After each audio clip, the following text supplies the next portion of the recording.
नमस्कार, नेताजी टीवी में सर आपका स्वागत है। मैं आपका परिचय जानना चाहूँगा। मैं हूँ कमांडर नागपाल, वीके नागपाल। मैं नेवी से रिटायर्ड हूँ और पिछले कम से कम 17 साल से नोएडा वासी हूँ। आजकल मैं सेक्टर 41 में रहता हूँ और सोशल काम कर रहे हैं हम लोग। क्या काम कर रहे हैं वो भी बताना है कि हम बेसिकली तो वेस्ट मैनेजमेंट के इसमें है और बायोडिग्रेडेबल वेस्ट को वर्मी कंपोस्टिंग से हम उसकी खाद बनवाते हैं और at a very subsidize rate में हम रेजिडेंट्स को, नोएडा रेजिडेंट्स को देते हैं। मैं सिटीजन एनवायरनमेंट इम्प्रूवमेंट सोसाइटी का vice president. Thank you sir. आप अपना बताएं, परिचय दें थोड़ा सा। मेरा नाम राजकुमार चोपड़ा है। मैं नोएडा में पिछले 19 साल से रह रहा हूँ और रिटायरमेंट के बाद में पिछले 10-12 साल से सोशल एक्टिविटी में हूँ और सिटी एनवायरनमेंट इम्प्रूवमेंट सोसाइटी का सेक्रेटरी जनरल हूँ। और बेसिकली हम लोग जो हैं ये सॉलिड वेस्ट मैनेजमेंट कैसे हैंडल किया जाए उस पर काम कर रहे हैं। सर मैं ये जानना चाहता हूँ कि आप दोनों ही सीनियर सिटीजन हैं और नोएडा में काफ़ी सालों से आप लोग रह भी रहे हैं। आपको पता है कि हमारे सुख श्रीवास्तव साहब एक कर्मठ और बहुत ही मेहनती समाज के लिए काम करने वाले व्यक्ति हैं। काफ़ी सालों से नोएडा के विकास के लिए, नोएडा के सीनियर सिटीजन के लिए, बच्चों के लिए काम कर रहे हैं।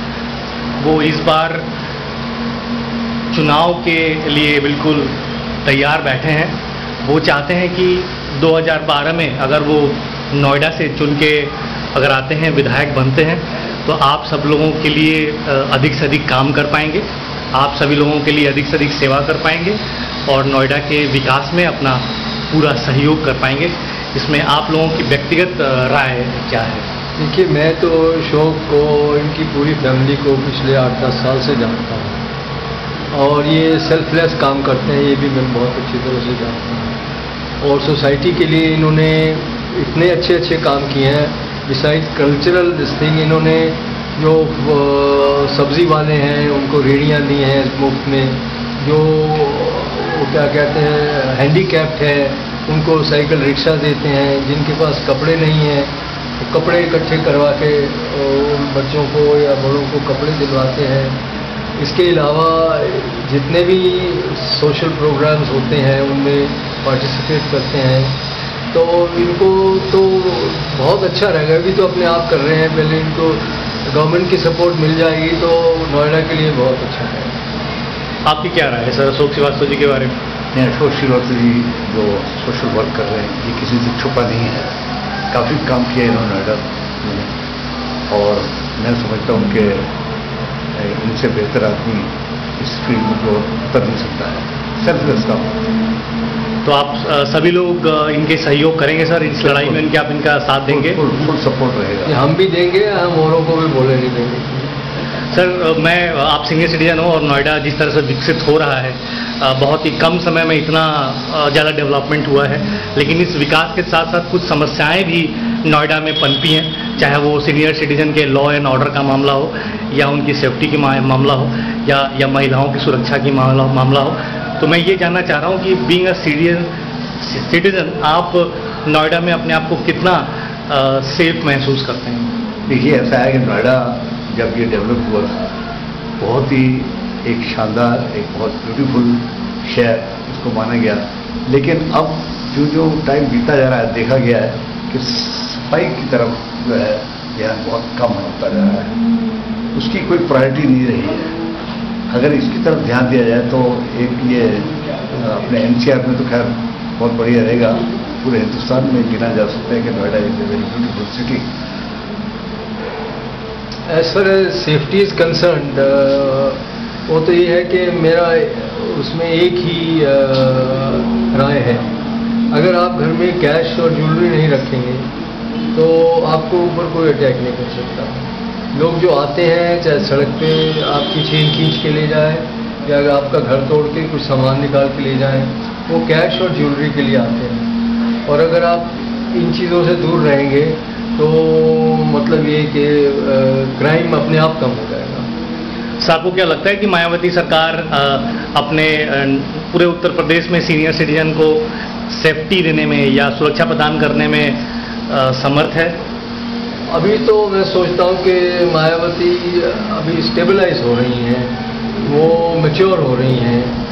और अभी तक तो उन्होंने पुअर जो गरीब लोग हैं उनके लिए काफ़ी कुछ किया है और अपने दलित वगैरह के लिए भी बहुत कुछ किया है। सीनियर सिटीज़न की तरफ उनकी अभी मेरे ख्याल में नज़र नहीं गई है। कर सकती हैं अगर वो चाहें।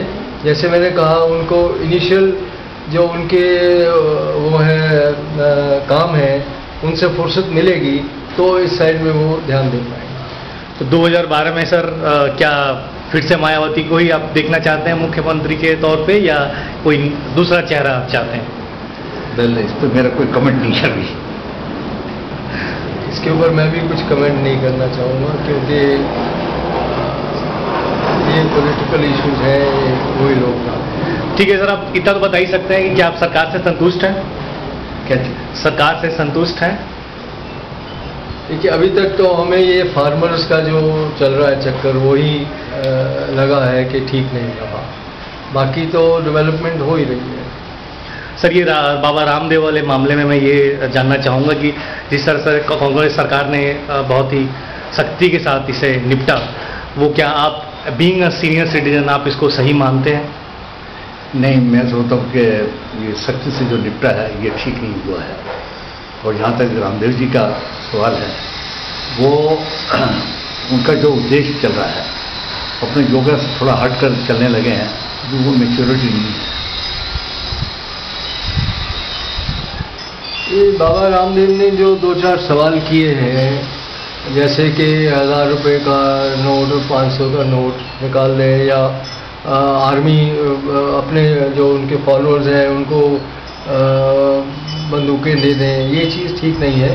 पर जो उन्होंने इनिशियल सवाल किए थे कि भाई ब्लैक मनी को लाना चाहिए, और ब्लैक मनी के अगेंस्ट जो उन्होंने सत्याग्रह किया था, वो बहुत सही था। और अगर उसी पे अटे रहते तो हो सकता है कि उनकी ये जो सत्याग्रह है ज़्यादा कामयाब हो। अन्ना जी के बारे में सर आप लोगों का क्या विचार है? अन्ना जी की भी जो सत्याग्रह है बिल्कुल सही है। करप्शन हटानी ही है इस देश से, और जब तक करप्शन नहीं हटेगी, मैं तो कहता हूँ जैसे एंटनी ने कहा है कि ट्रांसपेरेंसी होनी चाहिए। जब ट्रांसपेरेंसी होगी तभी करप्शन हटेगी। अदरवाइज यहाँ पे बहुत वेस्टेड इंटरेस्ट है, और करप्शन हटाने के लिए बहुत ही मुश्किल है। लोकपाल भी अब करप्शन हटा पाएगा या नहीं, इसका भी मुझे कोई पूरा यकीन नहीं। तो आप दोनों लोग सर अन्ना जी और बाबा रामदेव के हर मुहिम में साथ हैं, ऐसा मुझे महसूस हो रहा है। उनका उद्देश्य यही है कि करप्शन को हटाया जाए, और बाहर जो ब्लैक मनी चला गया उसको इंडिया में वापस लेकर आए। इस उद्देश्य तक रहें तो ये बिल्कुल सही है।